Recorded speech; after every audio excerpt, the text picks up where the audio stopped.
Hello, everybody. We're going to give a few minutes to let some more people come on. I see that the number's going up here. So I'm Michael Abdullah from the Oakland County Economic Development and Community Affairs Department. We're going to cover today the Oakland Together Small Business Recovery Grant. We're going to just really, it's more of a prep call than anything. We are going to take some questions that you can get a live chat going. But mostly today we're going to talk about what to get ready before you start populating the application. It is a competitive application after all, so putting your best foot forward on this application will be important. So looks like the numbers are kind of settling in, so let's just go ahead and start. Like I said, I'm Michael Abdullah. I'm from the Oakland County Economic Development Department. But formerly, I was a business owner, just like you guys. In 1991, a long time ago now, I opened a place called Java Coffee House in downtown Royal Oak and downtown Rochester, Michigan. So I did that for about 10 years. It was the hardest and most fun 10 years of my life. I really enjoyed it, but quite honestly, as anybody out there knows who's in the restaurant business, it's a young person's game. I did really get kind of burned out, and then I started with government work, which I found very rewarding, helping people that were just like I used to be, with economic development grants, helping them find sites, all the things that go into economic development. So today they've asked me to come, not because I'm some expert in this recovery grant, but because I'm a former small business owner, and I'm going to hopefully have some shared experiences with you that we can relate to one another and get ready for this 16-page application. It sounds a bit daunting. Really, it's not. Most of the questions are going to be about your business, so you will be the expert in that. And answering the questions along the way will give the team of people that review the grant a real sense of what your business is, how it was before, what's happened in March through June of 2020 as it relates to COVID, and how it's impacted your business. Obviously, most people in a negative way. Very few businesses, it's helped them in a positive way. So that's what this grant really is for. It's about $28 to $30 million. The number hasn't settled in yet. There are a couple other things that they're considering doing with some of the money, but the bulk of this $30 million, probably 28, is going to go to this recovery grant. So to begin with, you will need to prepare some documents. You'll need to get to your computer. You'll have to have an internet connection. You'll have to upload a couple of documents. So there'll be a few things that are really basic like that. But today's primer video is going to get you ready so that you feel comfortable and you understand some of the requirements of the grant, some of the things that are going to be important, and then along the way we'll field some questions as well. We've got a couple of subject matter experts online so that they can field your questions and either give you direction specifically today, or they will get your email address and get back with you if there's something very specific that we can't answer for you.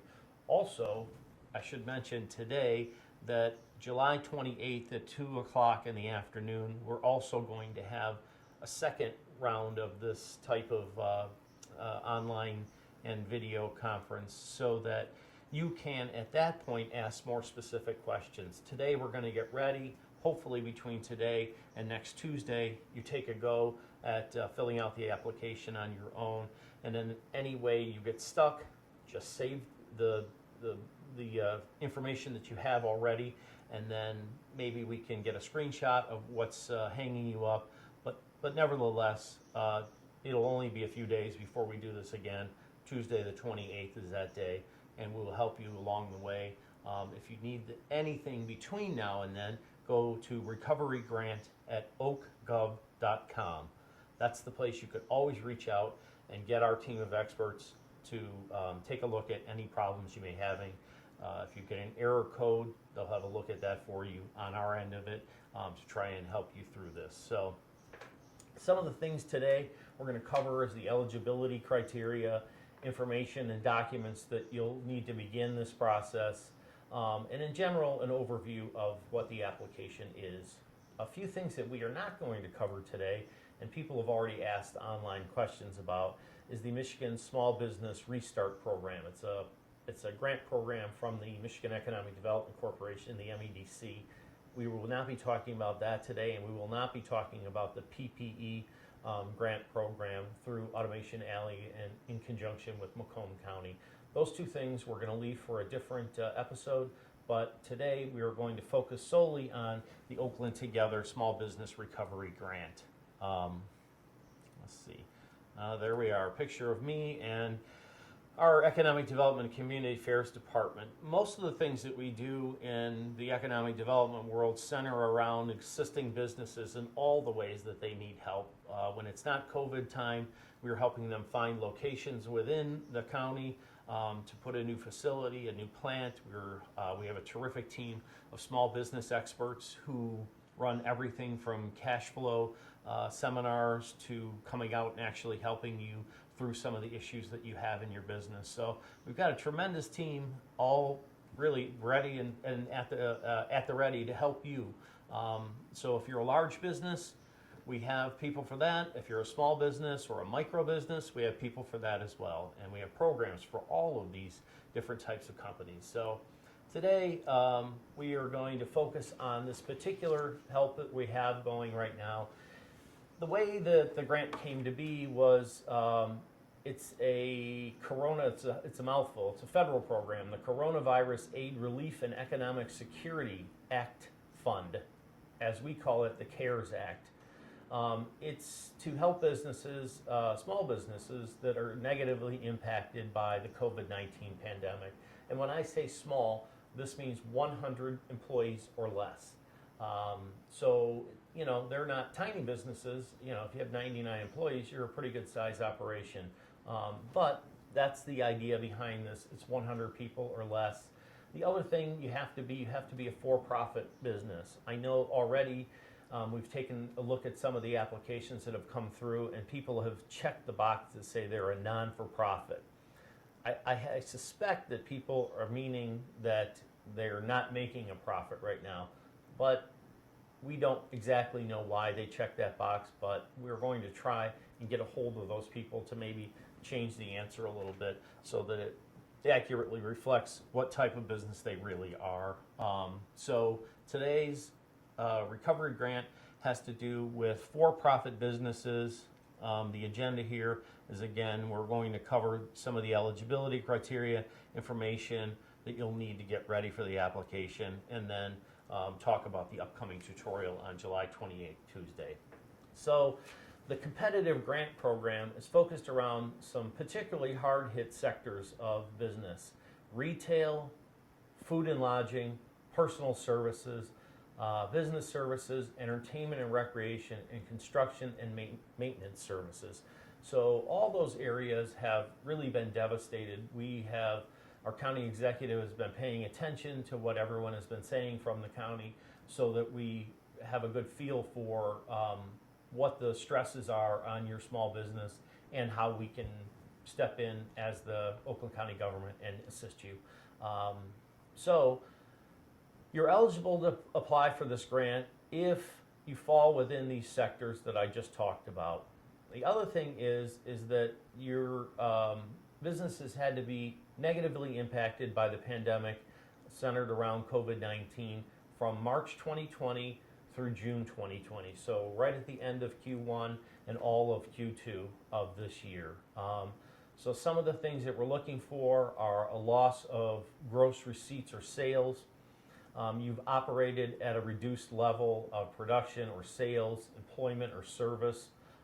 You have temporarily closed all of your operation and now are in the process of trying to reopen.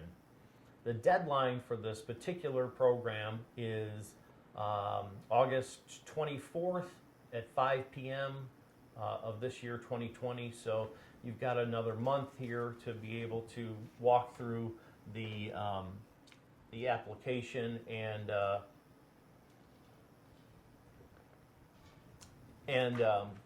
we'll review them.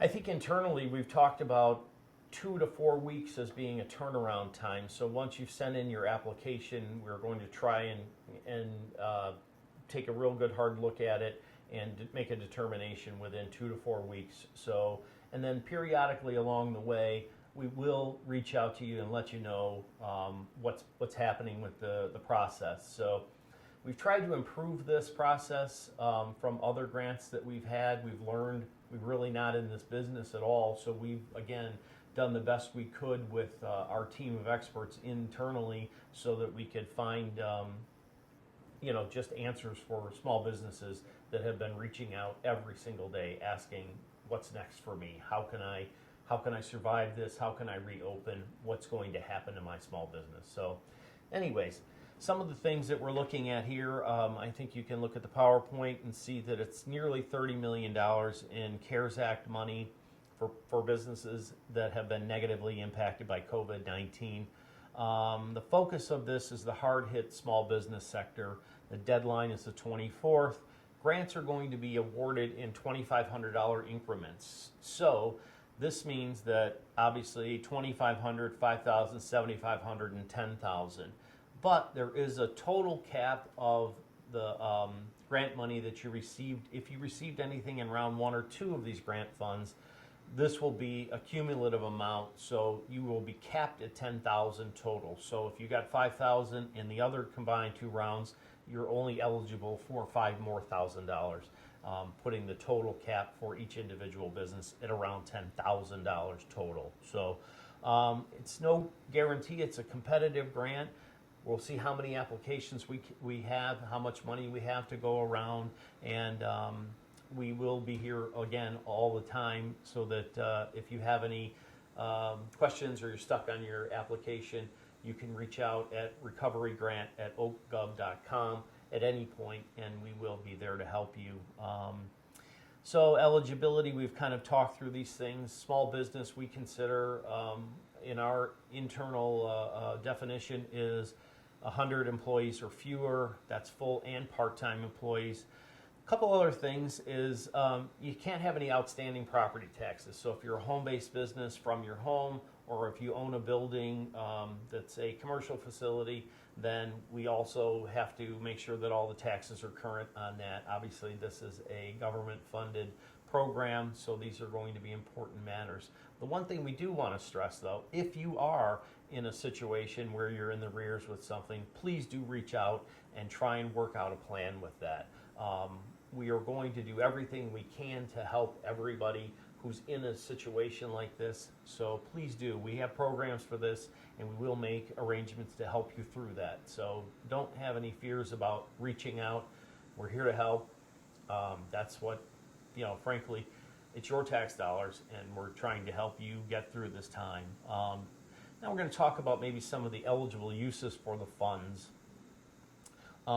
This is back to the sectors again, but some of the eligible uses for these funds are, hang on, I'll have a look here. Well, you know what, let's talk about actually more about the eligible businesses. I know we gave some broad strokes about which ones they are, retail, food, and lodging, but in the retail sector, they've given me examples of things that are going to be covered under this grant. Small pharmacies, cosmetics businesses, optical goods, so if you're an eyeglass or sunglass store, health and personal care stores, clothing, shoes, sporting goods, resale and consignment stores as well. So those are not precluded from applying for the grant. Bookstores, there's not very many around anymore, but the ones we do have, we love in Oakland County. Office supplies, stationery, gift stores, florists, jewelry, art, hobbies, musical instruments, pet supplies. These are all the types of retail we're talking about within the county. These are things that are the cornerstones of our downtowns and our other thoroughfares. So we're absolutely thrilled if you apply for that and we're able to help you, because these are the things that make the quality of life. When people talk about communities, quality of life is one of the things they always talk about. And these businesses, your businesses, are exactly the ones that we're talking about, that we build our daily activities around. Excuse me. Food and lodging. So hotels, motels, the small, the ones along the way that we all know, the food service contractors, the caterers, the mobile food service, which is food trucks, restaurants, business I was in for a long time, and other eating places, bars. These are all, again, parts of our entertainment that we spend our weekends at. So we want to make sure that those, any one of those that can survive, we want them to and thrive, in fact. Personal services, so your barber shops, your hair salons, your nail salons, spas, massage, personal care, dry cleaning, laundry services. That's been a big part of the COVID as well. People are turning to the commercial washing machines to sanitize the things that they have in their house. So we understand that that's been a business that's been impacted, but the people who are in that business have turned in some ways this negative to positive, where they can help you in a way that maybe you can't do at home with your own washer and dryer. So these are important as well. Business services. So that's something we're talking about interior, industrial, graphic, specialized design services, these type of businesses, computer system design, software programming services, printing, market research, photography, advertising, public relations, and these types of business, landscapers, janitorial, housekeeping services. All of these things for business service are, again, negatively impacted, and we are here to help with that. Entertainment and recreation.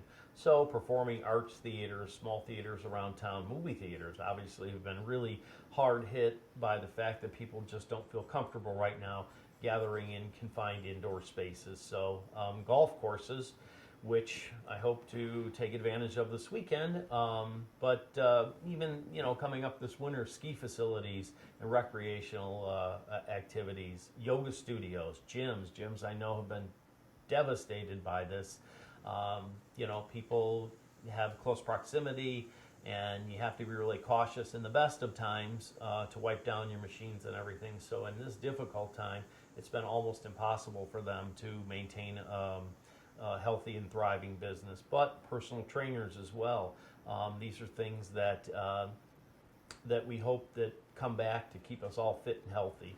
Construction and maintenance services. This is another business that has been, in a lot of ways, negatively impacted. Concrete and framing, masonry, glass, roofing, siding, electrical, plumbing, HVAC. All these things have taken their toll because, again, people aren't really comfortable with having a repairman in the house. I know we've got a few things that have happened with our plumbing that we've just put on the back burner because we just not great right now about having somebody spend the entire day in the house, and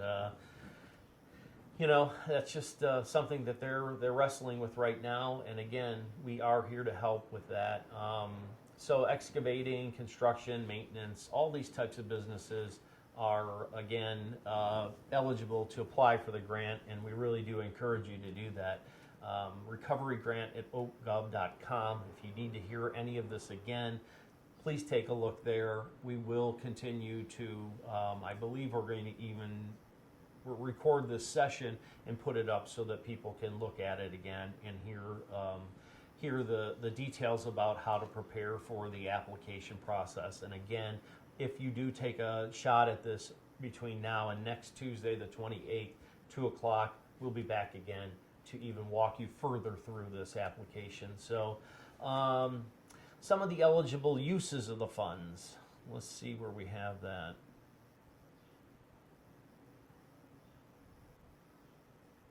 Here we are. So some of the things here are payroll costs for employees. Obviously, that's one of your major commitments, is to keep people's paychecks coming. So this is something that you can use the funds for if you are awarded this grant. And it is a grant, so you do not have to pay this money back.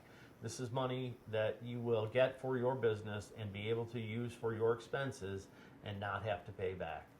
Rent or lease payments, mortgage or loan payments, utility payments, supplier payments. So we know that there's been a lot of people who've gotten a bit in the rears with their suppliers just because there's no income coming in for them at all. So these are some things that you may be able to use the funds to catch up on a few of these things. to purchase PPE, personal protection equipment, and sanitizing supplies. So it's a particularly difficult time for keeping everything clean and sanitized. These are things that you have to be vigilant about when you want to make your customers feel better about coming into your store. We even had a program that was quite successful, the reopen kits that we gave out, nearly 15,000 of them. So that was something that people really took to well, because there were signs in there from our county executive trying to tell people that their business has been open the proper way. They're following the governor's guidelines. They know about 6 feet distancing. They understand that they're to wear a mask. The employees are wearing masks. We give hand sanitizers or even touch-free thermometers in these kits so that people can understand if they are starting to feel unwell, they're starting to run a fever, they know that they can take some time off of work and not pass this on to other people if in fact they have contracted this virus. So these are things that you're going to want to be vigilant at, is letting your customers know that you have opened in a way that is compliant with the governor's orders, and it's really just in good form to make sure that they're safe and your employees are safe. Again, it was a big concern for me. I had a late night business.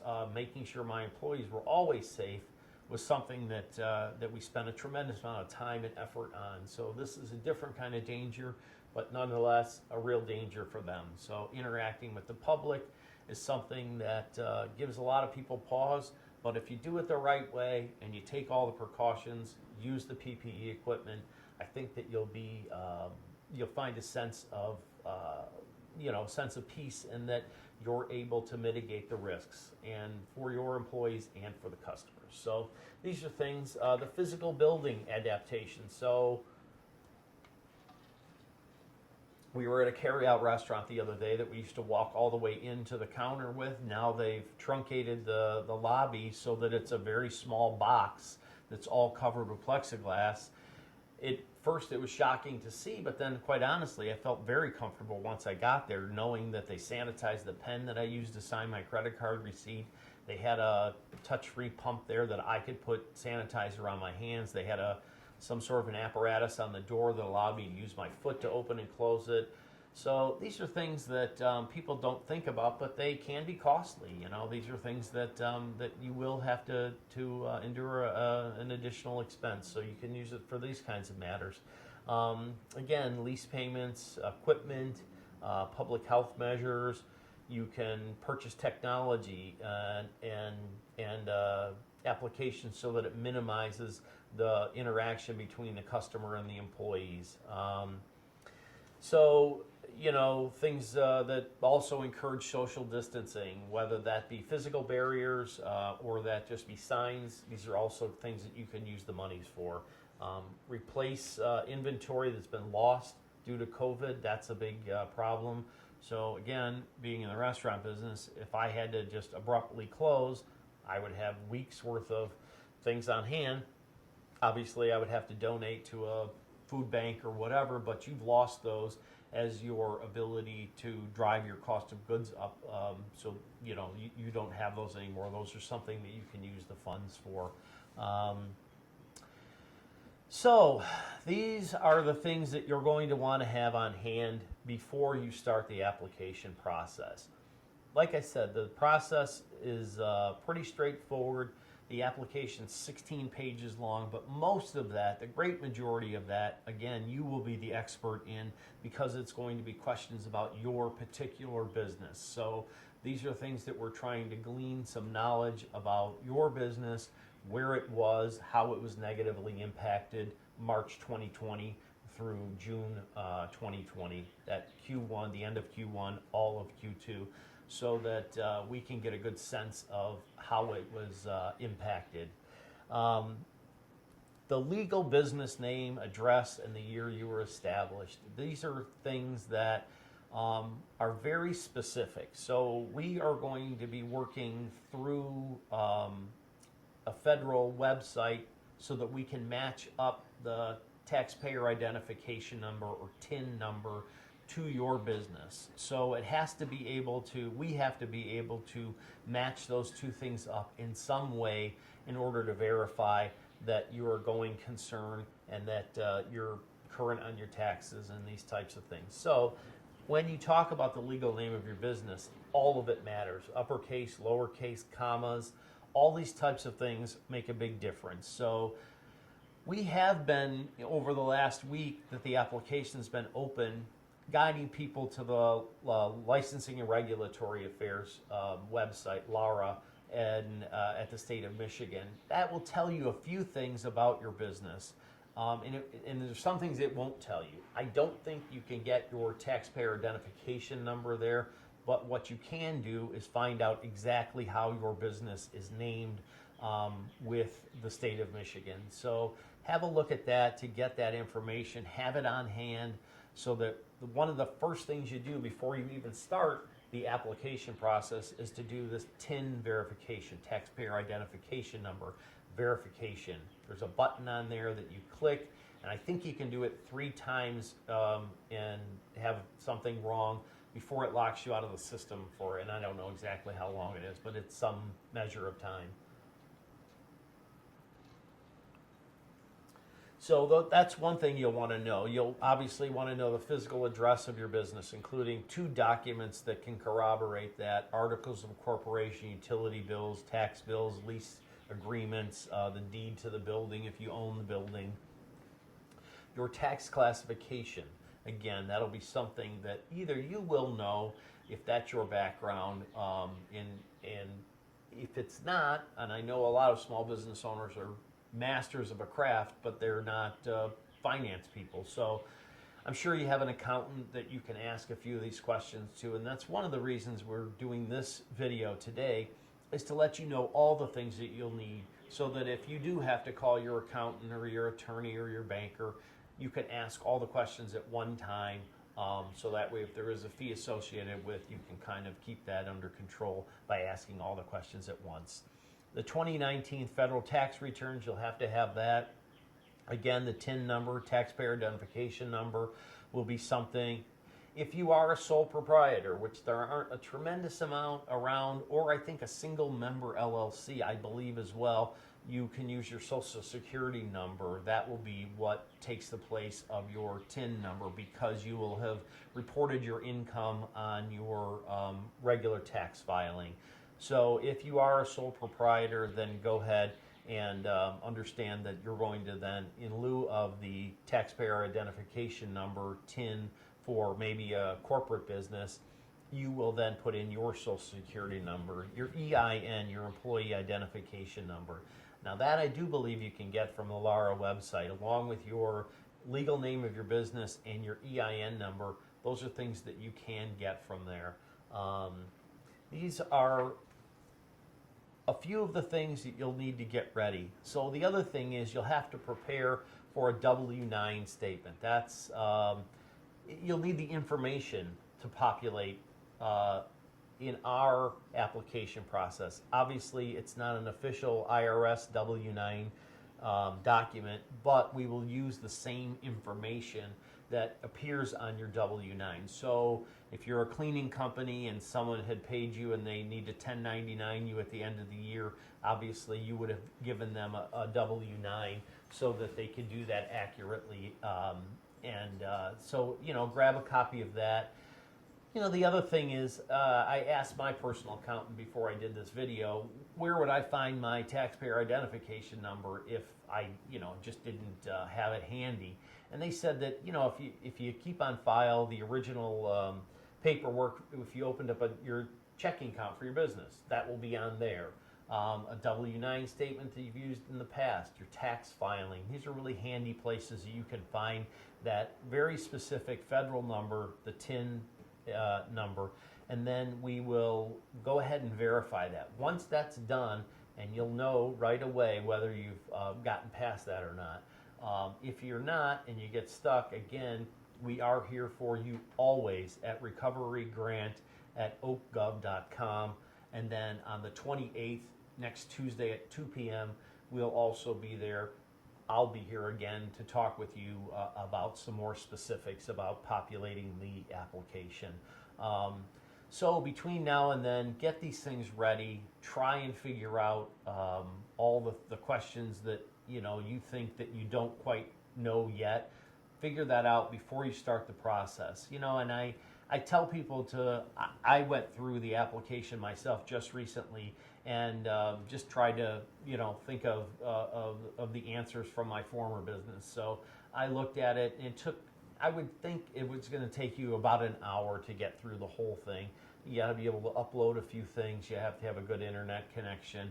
So there's some things that even what internet, if you're on Internet Explorer versus Chrome, I think some of these things have hung people up. So again, if you get stuck, save whatever you have. It will not go away. We will save that for you, and then you can go back to it and continue on from there. You won't lose that information. I know sometimes you time out or that you lose the information if you back out of the application.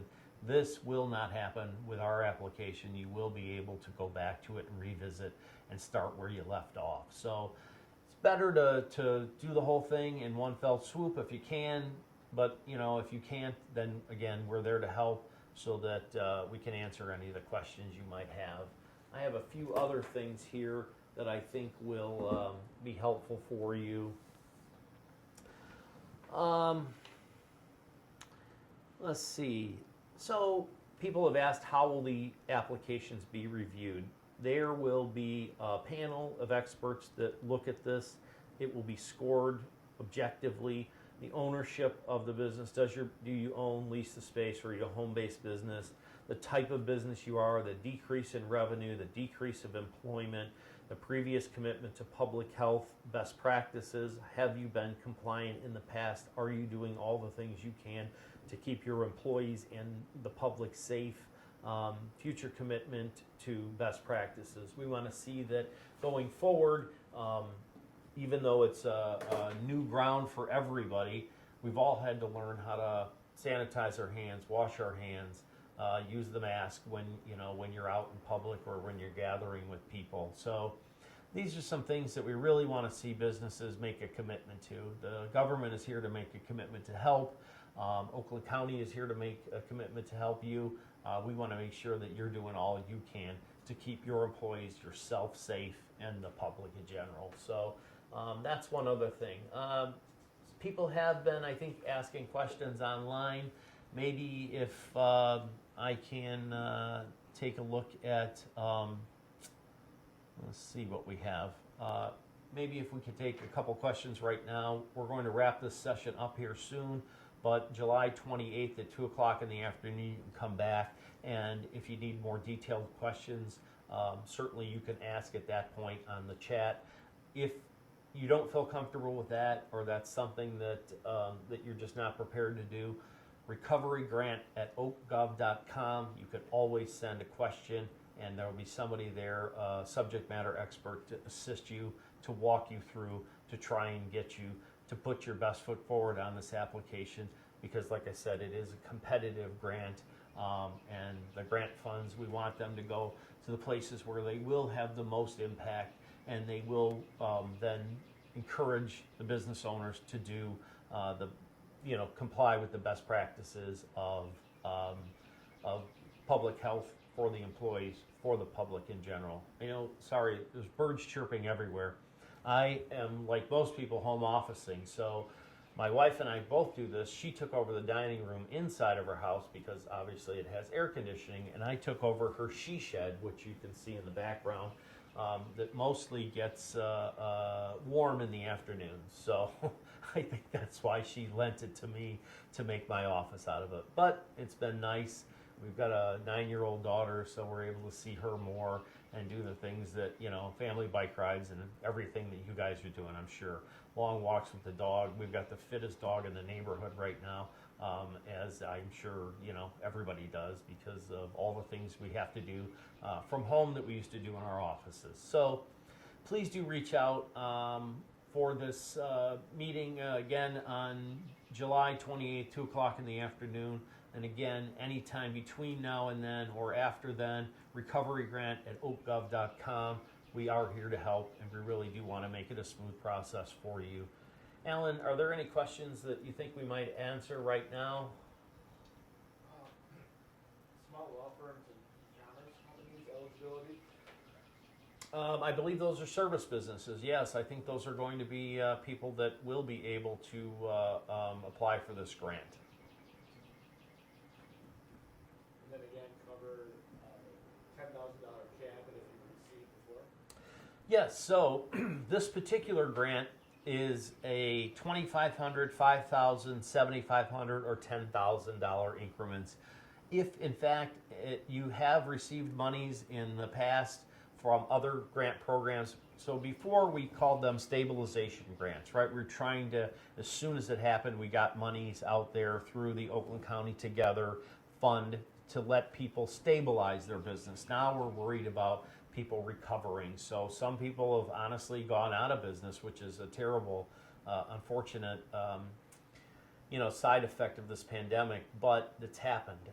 So the people who have hung on and have been able to stabilize their business, now we want to help you recover some of the funds that you had, maybe set some best practices into place to let your customers feel more comfortable coming into your establishment, knowing you've done things in a way that's compliant with the governor's orders, and you're able to keep everyone safe. So this recovery grant will be up to $10,000 if you have not received any funds in the stabilization rounds. Have you, my example earlier was if you received $2,500 in funds from the other stabilization grants, you will be eligible for this grant for a total of $7,500 to make your cap $10,000 across all the grant programs that we have. So that's the number that you should focus on. You'll get up to $10,000 if you are awarded a grant. And then if you have been given stabilization grant money before, that will be taken off of whatever you were going to receive, as long as it doesn't, you'll get it as long as you don't exceed $10,000 in total. So, Alan, are there any other questions? Anything that should cover? Eligibility for commercial landlords? I don't know about that, quite honestly. Commercial landlords are going to be one of those spaces that it's not quite a service. It's more of a real estate investment. I don't know what we're going to do with that. It's not because somebody doesn't know, but we do have subject matter experts. If you email that question to recoverygrant@oakgov.com, someone will absolutely look into that for you and give you a ruling whether or not you should even apply. Again, we are trying to hit the hardest hit sectors where people are in storefronts, home office, places where we would want to see people gather again in the future. So let's hold that question until we are able to answer it on the website. So anyways, I think for now we've done what we can. July 28th at 2 o'clock in the afternoon, we will join you again for a deeper dive into the actual application itself, how to populate it, what the questions are trying to get at. And then again, I will say that I went through it and read it, and I know that you as a business owner will be the most up to date, on and have the most accurate information about what it is that's happened to your business from March 2020 through June 2020. So, have no fear that part of the application you will be a subject expert in yourself. Alan, is there anything else? Yeah, last question. Yes. Several questions have come in about tax eligibility, delinquent taxes, or if they've been given extensions and haven't paid in 2019. I had asked the same question the other day of our internal management, senior management, and they said we're going to try to work out some arrangements with people so that through different programs we can get you caught up on those taxes. Unfortunately, like I say, we are a governmental agency. The unfortunate part is that we will not be able to give funds for people who are in the rears and are not able to catch up. But we will work with you through our office and through other offices in the governmental system so that you can make arrangements to catch up, and we'll figure out a plan moving forward. We really do want businesses to be successful. We don't want anything to take away from your success. We don't want anything to put you out of business, and because we've already lost lots of great businesses, and it's unfortunate. We don't want to lose any more. So please do try and reach out and make arrangements for those back taxes, and then at that point we will do what we can to assist. Thanks very much. So to close, get ready to take the application and populate it. It will take you about an hour. Get these documents ready ahead of time. The TIN check, the taxpayer identification, has been a real hang up for people, so make sure you're very accurate about what that number is, and then also the legal name of your business. And I think if you're a sole proprietor, under the name of the business, I believe people have had success in getting through the TIN check by putting your personal name and your personal social security number associated with your name in the business, and then DBA section, so putting your the name of your actual business. So if you own a nail salon, it's called, Pinky's Nail Salon. Put Pinky's Nail Salon in the DBA and your name under the business name, and then match up your social security number. I think you get through that way as well. If you are a subchapter S or a LLC, all these types of things, you will have a taxpayer identification number associated with that business name.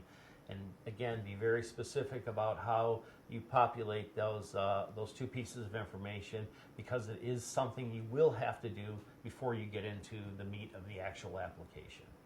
Thanks very much for joining today. I hope this was helpful for you. Again, I know that I'm not a particular expert in the application process, but for many years of my life, I was a small business owner, and now I'm a government employee, and I understand both sides of what you're going through. We are here to help. Recovery grant at oakgov.com.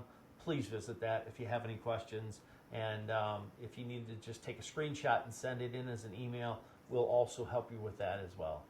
July 28th, 2 o'clock, I'll be back with you again to answer any more in-depth questions. Thanks so much. Michael Abdallah here, Oakland County Economic Development. Oakland Together, recovery grant, $2,500, $5,000, $7,500, or $10,000 awards, up to $10,000 in total for stabilization and recovery grants. Thank you once again. Best of luck.